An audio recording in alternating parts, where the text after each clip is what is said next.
2025 में कई देशों ने रेजिडेंसी और नागरिकता के नियमों में नए बदलाव किए हैं। कुछ ने प्रोसेस को आसान किया है तो कुछ ने एनआरआई को खास ऑफर्स दिए हैं। तो अगर आप इंडिया से बाहर सेटल होना चाहते हैं, चाहे जॉब के लिए हो, पढ़ाई के बाद हो या फिर इन्वेस्टमेंट के जरिए, तो ये वीडियो आपके लिए बहुत इंपॉर्टेंट है, क्योंकि आज इसी वीडियो में मैं आपको 6 ऐसे देशों के बारे में बताने वाली हूँ जो 2025 में एनआरआईज के लिए सबसे आसान रास्ता दे रहे हैं, पीआर के लिए या फिर नागरिकता के लिए। तो कौन कौन से वो देश हैं, क्या क्या बेनिफिट्स आपको मिलने वाले हैं एज अ एनआरआई, चलिए आपको सब कुछ बता देते हैं इसी वीडियो में। Hi everybody, you watching NBT Tech Ed and I am your host Neha Upadhyay. तो भाई इन 6 देशों में सबसे पहला जो नाम है वो है पोर्टुगल का, यानी कि पुर्तगाल का।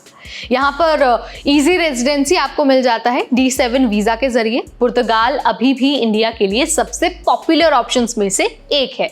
यहाँ पर D7 वीजा के जरिए आप बिना नौकरी के भी परमानेंट रेजिडेंसी ले सकते हैं।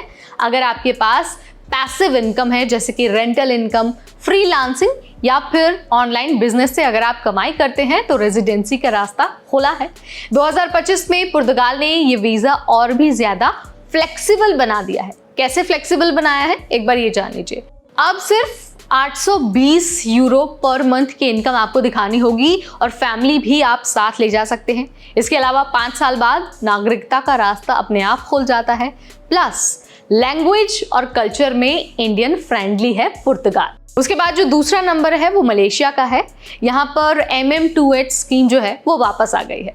तो देखिए, मलेशिया ने 2025 में MM2H यानी कि Malaysia my second home scheme को फिर से लॉन्च कर दिया है और इस बार नियम काफी ज्यादा फ्लेक्सिबल और काफी रिलैक्स हो गए हैं।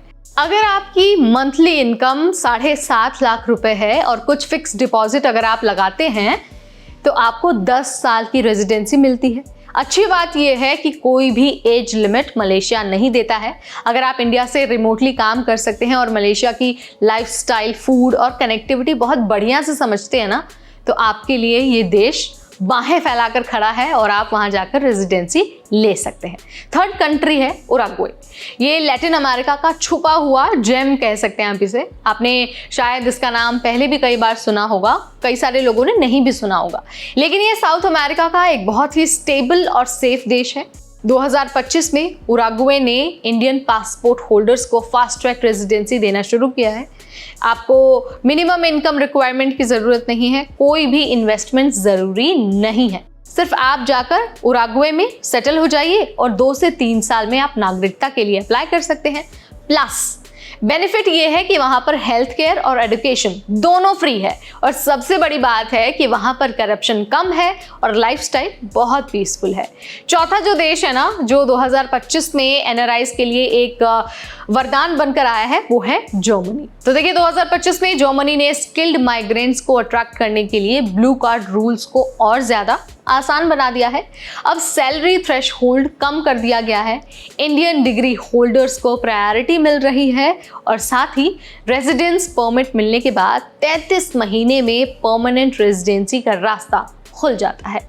इसके अलावा Germany tech jobs, health care और इंजीनियरिंग फील्ड्स में बहुत डिमांड में है, तो ये आपके लिए एक बहुत अच्छा ऑप्शन हो सकता है। और सबसे अच्छी बात ये है कि वहाँ पर इंडियन कम्युनिटी बहुत तेज़ी से ग्रो भी कर रही है। 5वीं जो कंट्री है वो है कनाडा। अब देखिए, एक्सप्रेस एंट्री में नया एनओसी लिस्ट आया है और टारगेटेड ड्रॉज को भी आगे किया गया है। कनाडा का तो नाम लेना ही काफ़ी है। 2025 में कनाडा ने एक्सप्रेस एंट्री सिस्टम में ऑक्यूपेशन स्पेसिफिक ड्रॉज को शुरू किया है, जिसमें हेल्थ केयर वर्कर्स या फिर जो IT प्रोफेशनल्स हैं और जो ट्रक ड्राइवर्स हैं, उनको फास्ट ट्रैक किया जा रहा है। इसके अलावा कनाडा ने CRS स्कोर की जो इंपॉर्टेंस है ना, उसको थोड़ा सा कम कर दिया है।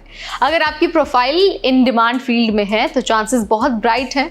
यहाँ पर अच्छी बात यह है कि अगर आपके भाई बहन कनाडा में है तो एक्स्ट्रा पॉइंट्स भी आपको मिल सकते हैं। कनाडा में 3 साल में आप नागरिकता के लिए अप्लाई भी कर सकते हैं और आप अपनी फैमिली को साथ ले जा सकते हैं। नियम बहुत आसान है। अब बात कर लेते हैं last but not the least 6th country की, जो है UAE। अब देखिए, यहाँ पर 10 साल का गोल्डन वीजा मिलता है और फ्रीलांस परमिट मिलता है। UAE ने अब सिर्फ जॉब वालों के लिए ही नहीं, बल्कि फ्रीलांसर्स के लिए, एंटरप्रेन्योर्स के लिए और इन्वेस्टर्स के लिए भी दरवाजे खोल दिए हैं। 2025 में freelancer visa process super simplified हुआ है और अगर आप एजुकेशन, मीडिया या फिर अगर आप टेक सेक्टर में हैं तो सिर्फ इनकम प्रूफ से आपको वीज़ा आसानी से मिल सकता है। गोल्डन वीज़ा भी अब ज़्यादा लोगों को आराम से मिल रहा है, स्पेशली अगर आप हाई स्किल्ड प्रोफेशनल हैं या फिर अगर आप वहाँ पर प्रॉपर्टी खरीदते हैं तो आपके लिए ये जगह बहुत फ़ायदेमंद है। यूएई में टैक्स फ्री इनकम है, इंडियन फूड, फ्लाइट्स की कनेक्टिविटी भी है, यानी कि सब कुछ वहाँ पर इंडिया जैसा ही लगता है। तो अगर आप यंग हैं, टैलेंटेड हैं तो स्टूडेंट रूट से जाना सबसे आसान होता है। इसके अलावा रिमोट वर्कर्स के लिए अब 15+ देशों ने डिजिटल नोमैड वीज़ा भी शुरू किया है। अगर पैसा अच्छा है तो कैरेबियन देशों में इन्वेस्टमेंट के बदले सीधे पासपोर्ट भी मिल सकता है। तो भाई अब आपको आई थिंक क्लियरली आइडिया मिल गया होगा कि 2025 में एनआरआई के लिए कौन कौन से दरवाजे खुले हैं और कौन कौन सी कंट्रीज आपको बाहें फैलाकर वेलकम कर रही हैं। आप इस बारे में क्या सोचते हैं कमेंट के जरिए बता सकते हैं। इस वीडियो में फिलहाल इतना ही, तब तक मुझे यानी नेहा को दीजिए इजाजत। Keep watching NBT Tech add.